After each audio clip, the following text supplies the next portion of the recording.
नमस्कार, मैं अनूप दत्ता। इस वक्त मैं खड़ा हूँ, ठीक मेरे पीछे देखिए, ये लेबर कमिश्नर और ईपीएफ कमिश्नर की ऑफिस है। लेबर कमिश्नर का दफ्तर है और यहाँ तमाम लोग जो यहाँ मौजूद है इस वक्त में, ये लोग हैं पीडब्ल्यूडी के कर्मचारी, Andaman Nicobar public works department. हाल ही में पीडब्ल्यूडी का जो मुद्दा गरमाया था, लोगों के 1/3 करने के, रेगुलर करने के मुद्दे पे और बोनस के, जहां बोनस का मुद्दा कुछ हद तक सुलझ पाया और बाकी अभी बहुत सारे हैं जिनको अभी भी बोनस देना शेष है, बाकी है। और इन्होंने परेशान होकर के आज पीडब्ल्यूडी जो कर्मचारी संघ है अंडमान निकोबार के, उन्होंने ये फैसला लिया कि 13 तारीख से वो धरना या अनशन पे जाएंगे। अनशन का जो उन्होंने निर्णय लिया, आज जो है लेबर कमिश्नर उनसे मिलना चाह रहे थे, इस बाबत बातचीत करना चाह रहे हैं। इसीलिए इस वक्त उनके प्रतिनिधि जो है, इस वक्त भीतर बातचीत चल रही है, दफ्तर में बातचीत जारी है और बातचीत से नतीजा क्या निकलता है हम जानेंगे उनके अधिकारियों से। और इससे पहले हम कुछ बातचीत करेंगे वर्कर से कि वो क्या सोचते हैं, ये जो अनशन वो करने जा रहे हैं वो करेंगे अथवा जो निर्णय भीतर से आएगा उस पे अमल करेंगे। आप ये बताइए, नाम बताइए, अपना नाम बताइए। गंदास्वामी है। अच्छा, एक बात बताइए, आप लोग सब एक है ना? जी एक ही है। तो एक है तो आप लोग बोलने से घबरा क्यों जाते हैं? कपड़ा नहीं है सर, अभी सब एक ही बुलाया, इसलिए हम लोग कहते रहते। ये जो आप लोगों का मुद्दा है ना, ये क्या मुद्दा है? हम लोग का रेगुलर करना और बोनस करना बहुत साल से हम लोग करते हैं, इसलिए हम लोग का आया धरना करने के लिए प्लान था 13 तारीख है। अभी लेबर कमिश्नर ऑफिस से बुलाया, हम लोग यूनियन लीडर को किया, क्या बात करे करके हम लोग अच्छा रिजल्ट आए करके हम लोग वेटिंग करते। ये आप लोगों के आंकड़े जो है हज़ारों में है जिनका रेगुलर होने का मुद्दा है। जी है, इसमें डीआरएम भी शामिल है और 1/3 वाले हैं। जी दोनों तो आप लोगों का डिमांड है 1/3, ये जो डीआरएम है इनको 1/3 किया जाए, 1/3 जो बहुत सालों से कर रहे हैं उनको रेगुलर कर दिया जाए। जी वही है सर, अभी रेगुलर सभी के रेगुलर का मामला है जी। जी। ये बहुत साल से, करीब 15, 16 या 18 साल से भी ऐसे लोग हैं और कुछ रिटायर भी हो चुके हैं। जी इसमें ना अभी इतना साल से करता है सर, उसको कुछ बेनिफिट कुछ नहीं मिला। अभी 60 साल हो के बाहर हो गया आदमी लोग, 1/3 हो के भी उसमें भी रिटायरमेंट उम्र हो गया, बाहर हो गया। इसलिए सबके लिए अभी डीआरएम वाला का भी 40 उम्र 50 उम्र वाला भी आए, उसका भी 1/3 नहीं मिला। सबका करने के लिए हम लोग का अभी मुद्दा है रखा है। तो आपके यहाँ पे तादाद काफ़ी दिख रहे हैं, तो आप लोगों को क्या लगता है, अंदर अगर कोई निर्णय होता है कि आप उस निर्णय के साथ चलेंगे अपने कमेटी के साथ? जी सर, देखिए सर, अंदर हाँ बोलिए। अंदर निर्णय आके लिखित रूप से उस लोग देने से हम लोग सहमत रहेंगे। अगर ऐसी मुंह से जो उस लोग बोलेंगे 1 महीना में, 2 महीना में या कुछ दिनों में हम लोग करेंगे, बोले सहमत नहीं। बातें ऐसी भी हो सकती हैं, लेबर कमिश्नर के हाथ में जो होता है जितना पावर, ये तो डायरेक्टली पावर जो होगा ये आप लोगों के संबंधित जो अधिकारी होंगे पीडब्ल्यूडी के, उनके हाथ में है। लिखित देना अथवा नहीं देना वो पीडब्ल्यूडी के करेंगे, सेक्रेटरी हो या फिर चीफ इंजीनियर। हमारे लेबर कमिश्नर, हाँ, लेबर कमिश्नर हो सकता है, आपके वेलफेयर के लिए इनको बिठाया गया है, तो वो मध्यस्थता करें बीच में बातचीत। शायद ऐसे कोई बात सामने आए तो क्या आप लोग रुकने को, कुछ दिन रुकने को कहा जाए तो आप लोग तैयार हैं इसके लिए? हमारे जो यूनियन है और हमारे भाई लोग सब उसमें सहमत है, तो हम लोग भी मतलब यूनियन जो कहेंगे बातचीत के बाद में वो आप लोग मानेंगे? मानेंगे। तो आप कितने साल से कर रहे हैं? हम अभी 12 साल से। आपको 12 साल हो गए? आपको? मेरा भी 12 साल हो गया। और आपका? अच्छा, आपका कितने साल? मेरा 17 साल है सर। 17 साल। और ऐसे करीब करीब तमाम लोग हैं जिनके 25 साल से भी करते हैं। 20-25 साल भी हो गए हैं।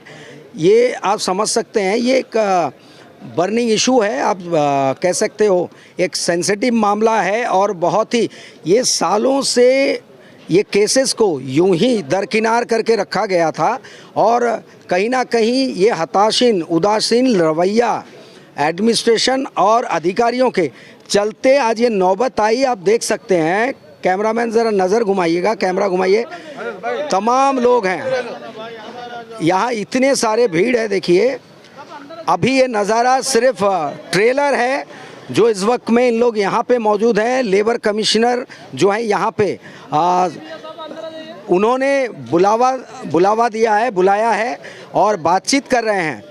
तो आगे नज़ारा क्या हो सकता है जब ये हंगर स्ट्राइक पे जाएंगे, ये नौबत क्यों आई, प्रश्न चिन्ह बहुत बड़े हैं और इसका जवाब खुद एडमिनिस्ट्रेशन को देना चाहिए कि इनके घर के चूल्हे जो आज बंद होने के कगार पे हैं या आप कह सकते हो जैसे तैसे चल रहा है, लेकिन इनके जो आर्थिक सुरक्षा है और इनके जॉब के ये सुरक्षा सुनिश्चित करना जिनके ऊपर था, जिनके ऊपर ये दायित्व था, वो अभी तक नहीं कर पाए और समस्या के पहाड़ दिन ब दिन खड़े करते गए। चलिए यहाँ पे शायद लेडीज़ भी हैं, महिला हैं, हम महिला से बात करेंगे। हाँ जी, आपका नाम बताइए। देवी रानी मंडल। देवी जी, आप कब से काम कर रही हैं यहाँ, कितने वर्षों से? 8-9 साल हो गया। आपको 8-9 साल हो गए। तो आप डीआरएम में हैं या? डीआरएम में हैं। तो सभी के रेगुलर होने की बातचीत चल रही है, है ना? और जो भी निर्णय होगा वो मानेंगी भीतर के, जो कमेटी के साथ अभी बातचीत चल रही है। अगर हाँ, आप अगर कमेटी सहमत नहीं हुए तो आप लोग हंगर स्ट्राइक पे जाएंगे। हाँ, जी। जी, आइए, चलिए लेडीज़ की और चलते हैं हम लोग। चलिए आइए, इधर आइए। आप कितने सालों से पीडब्ल्यूडी में काम कर रहे हैं? सर हम 2007 से पीडब्ल्यूडी में भर्ती हुए हैं। 2007 से? 2007 से। आप डीआरएम में? डीआरएम में अभी तक 1/3 भी नहीं होया। 1/3 नहीं होया। लड़की गुजर गया करके हम मिले 1 महीना 1.5 महीना चले गया करके, तेरा एब्सेंट हो गया करके बोला। मेरा आदमी भी नहीं है, जो बच्चे लोग 3 बच्चे लोग के, लड़की का बच्चे लोग 2 बच्चे लोग के 10,000 पेमेंट में हमको कुछ भी नहीं होता। घर बर्तन धोना का भी वो टाइम नहीं मिलता हमको। 1:30 बजे 3 बजे हम घर जाने से कौन काम में मिलेगा, सब बुलाएगा, सुबह बुलाता, क्या करेगा। 10,000 में घर के रहे 6,000 देता। ये इनकी व्यथा और ऐसे कुल मिला के तमाम सारे डिपार्टमेंट्स ऐसे हैं जहाँ पे ये मुद्दा गरमाया हुआ है और ये 1 दिन या 2 दिन का मामला नहीं है, ये कई वर्षों का है। अगर चाहती, मैं बार बार हमारे न्यूज़ चैनल के माध्यम से कहता आ रहा हूँ कि ये समस्या पैदा करने वाले यही अधिकारी हैं। अगर ये पहले से इनको धीरे धीरे अगर रेगुलर करने के प्रोसेस जारी रखते तो आज आपको ये भीड़, ये तादाद आपको कहीं नज़र नहीं आती है। ज़रा सोचिए कि इस वक्त सिर्फ इस मुद्दे पे धरना अभी शुरू नहीं हुआ, अनशन शुरू नहीं किया गया, इतने लोग, इतने मजदूर भाई यहाँ पे इकट्ठे हो गए हैं। तो इसके बाद का नज़ारा क्या होगा?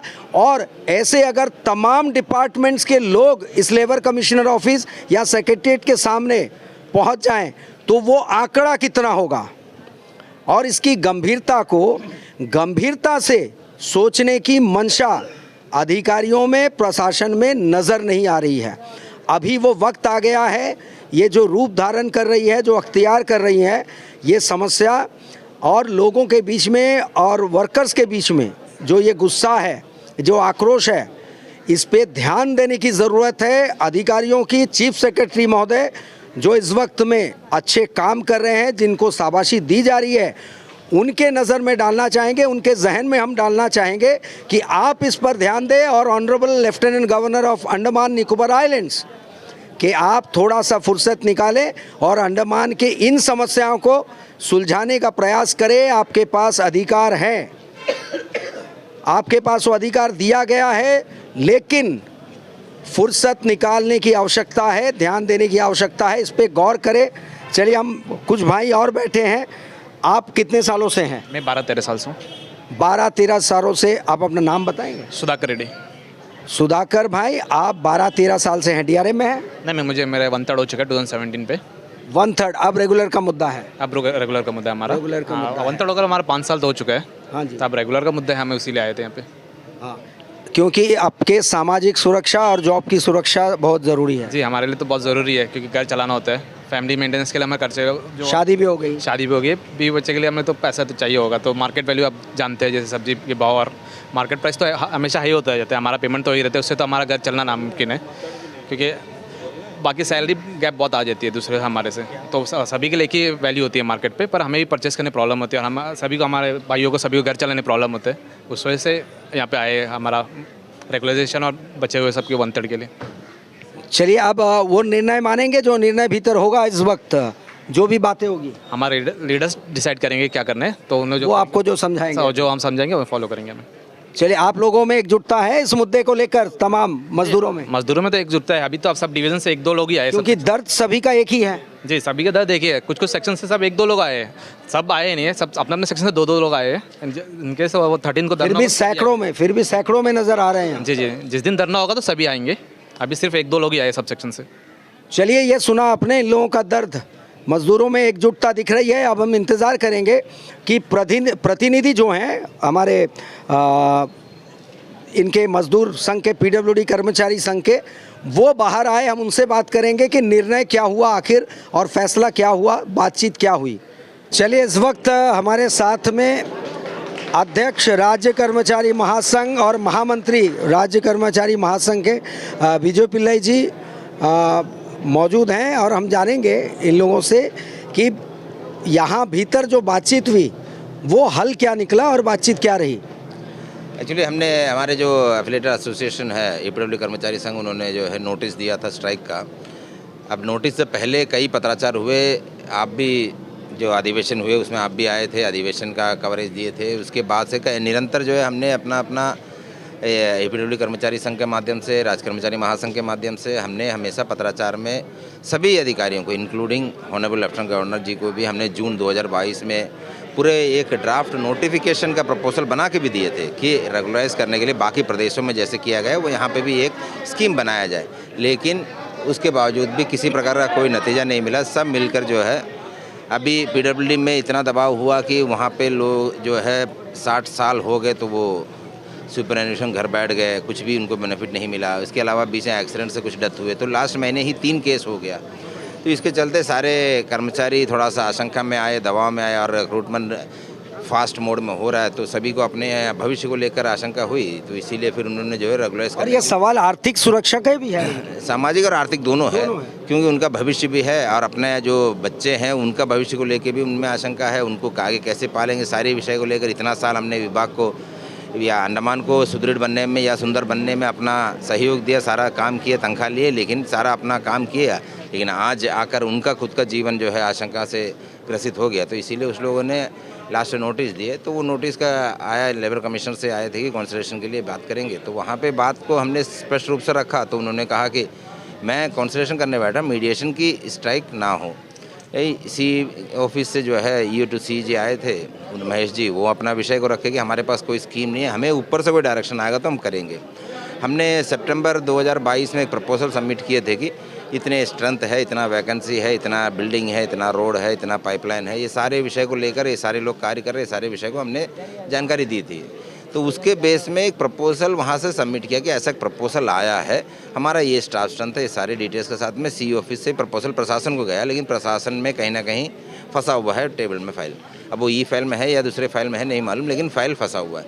तो उसकी जानकारी भी हमने यहाँ पर रखा काउंसलेशन ऑफिसर को। तो वहाँ से किसी प्रकार का नहीं, उस पर हम देखते हैं या उसका कोई उचित मूल्यांकन करके वर्कआउट करते हैं कि आप लोग स्ट्राइक में ना जाए, ऐसा एक प्रस्ताव कहीं से नहीं मिला।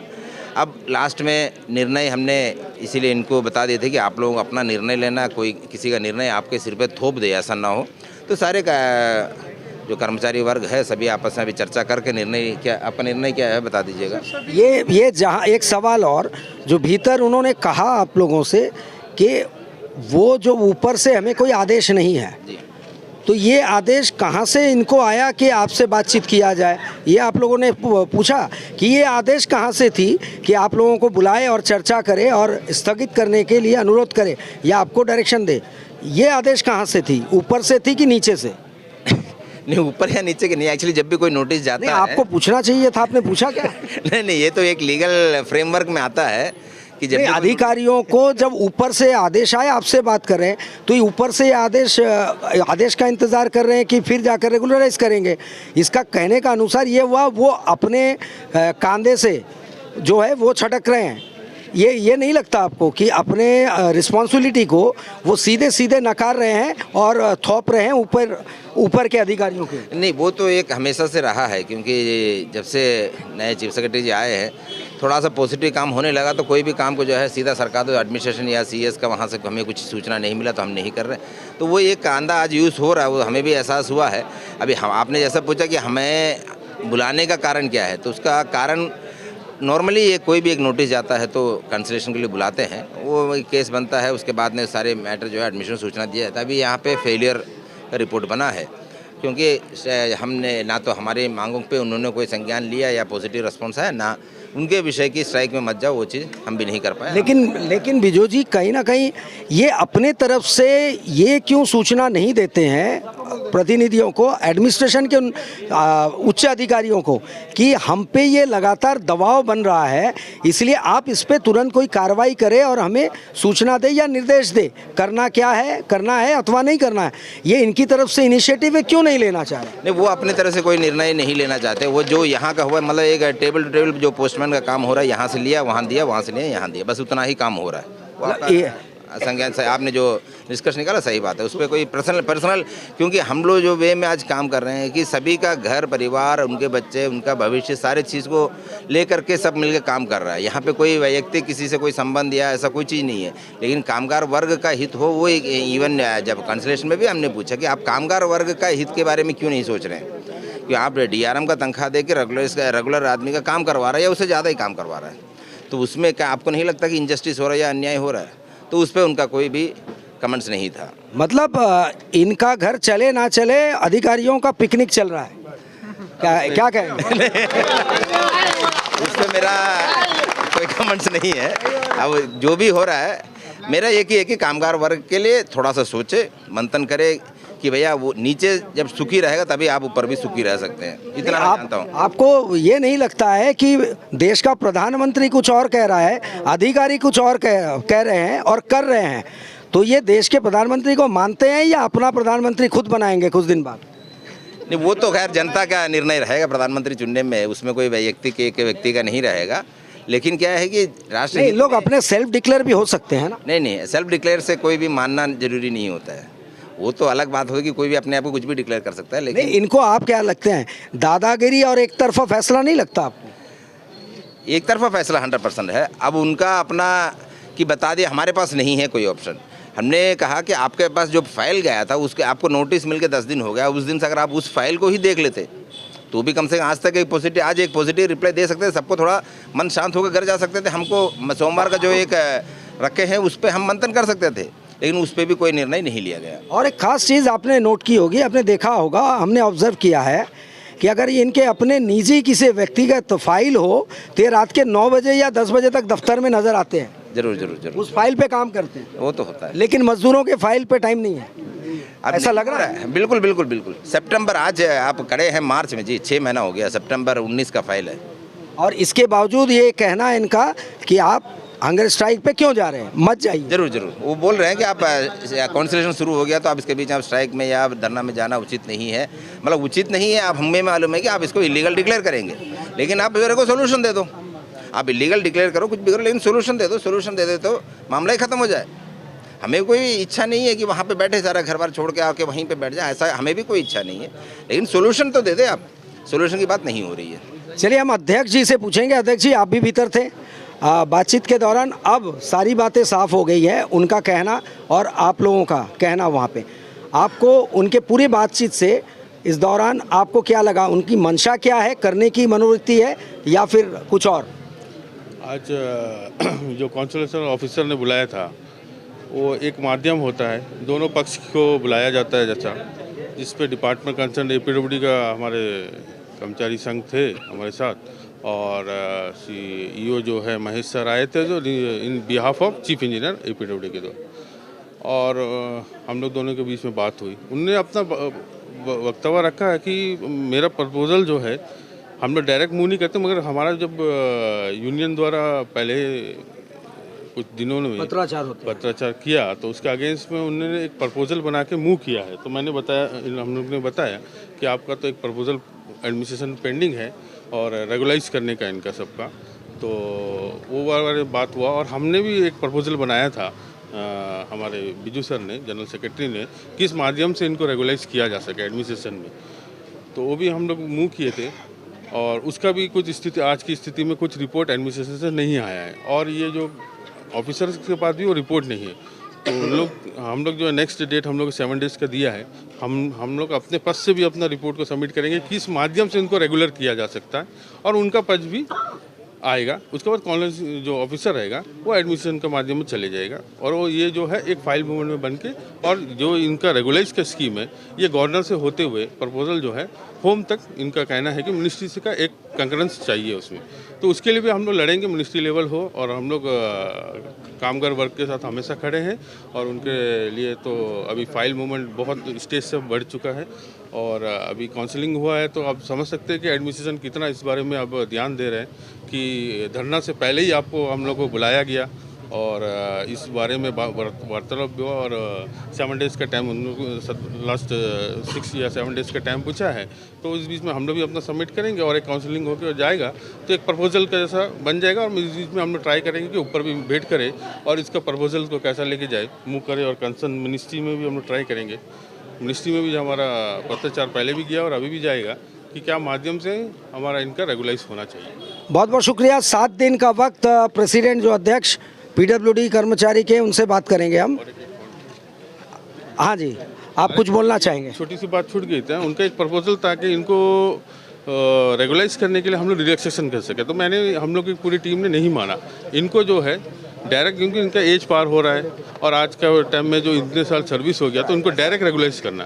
पीडब्ल्यूडी एक प्रपोजल रखा था कि हम लोग इनको इंटरव्यू कंडक्ट करा देंगे और इनको एज रिलैक्सेशन हम लोग करा देंगे। गवर्नर साहब का पावर है, मुझे भी मालूम है कि इनको एज, मगर इन लोग पार्टिसिपेट, हम लोग की टीम ने ये नहीं माना। इनको जो स्टेज में वही स्टेज में इनको रेगुलर करना है। तो यही प्रपोजल लेके हम लोग आगे बढ़ेंगे। आप लोगों के जी ज़रा यहाँ आइए।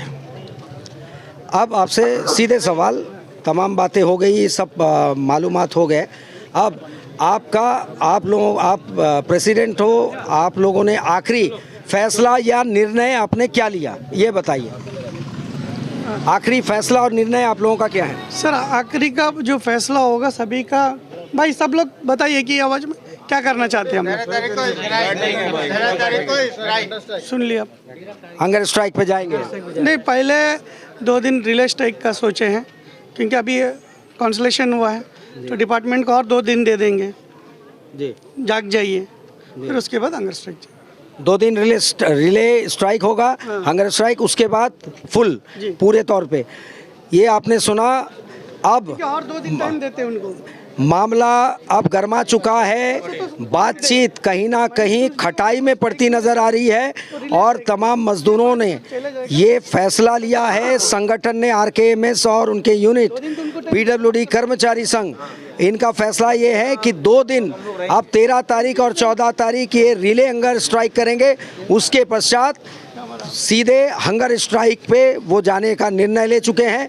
देखना ये होगा कि एडमिनिस्ट्रेशन अब क्या फैसला लेती है, उनका रुख क्या रहता है आने वाले वक्त में, इसका हमें इंतज़ार रहेगा। आपको इसका अपडेट भी देते रहेंगे। और चलिए ज़रा हम पूछना चाहेंगे, हाँ जी, आपका नाम बताइए। सर मेरा नाम मोहिनी है। हाँ जी। सर हम लोग थक चुके हैं सर, डेट दे के 15-20 साल से हम लोग काम करें। बहुत से लोग हमारे यहाँ रिटायर हो चुके हैं और हम लोग को कोई बेनिफिट नहीं मिलता। कभी कभी तो हम लोग का पेमेंट भी कट जाता, पब्लिक हॉलीडे, इंडस्ट्रियल हॉलीडे। और जो 1/3 का जो ऑर्डर दिया ना सर, वो तो रोता हुआ बच्चों को एक लॉलीपॉप पकड़ाए हैं और कुछ नहीं, उससे हम लोग को कोई बेनिफिट नहीं मिला। तो इसलिए हम लोग सब, जैसा लक्ष्मण भाई बोले कि 2 दिन उनको टाइम देंगे, कंटिन्यू स्ट्राइक करेंगे और 2 दिन के बाद हम सीधा हंगर स्ट्राइक पे बैठेंगे सर। शुक्रिया। जैसे मैंने कहा कि अब निर्णय हो चुका है 2 दिन का रिले हंगर स्ट्राइक। उसके बाद अगर बातचीत पटरी पे नहीं आई, नहीं लौटी, तो सीधे हंगर स्ट्राइक पे जाएंगे। यही मजदूरों का निर्णय है, आरकेएमएस पीडब्ल्यूडी कर्मचारी संघ के। अब देखना ये होगा, हमारी नज़र इस पे बनी रहेगी कि 13 तारीख के बाद हलचल क्या पैदा होती है प्रशासन में और अधिकारियों के बीच में। तब तक के लिए मैं अनूप दत्ता, न्यूज़ संघर्ष आज तक।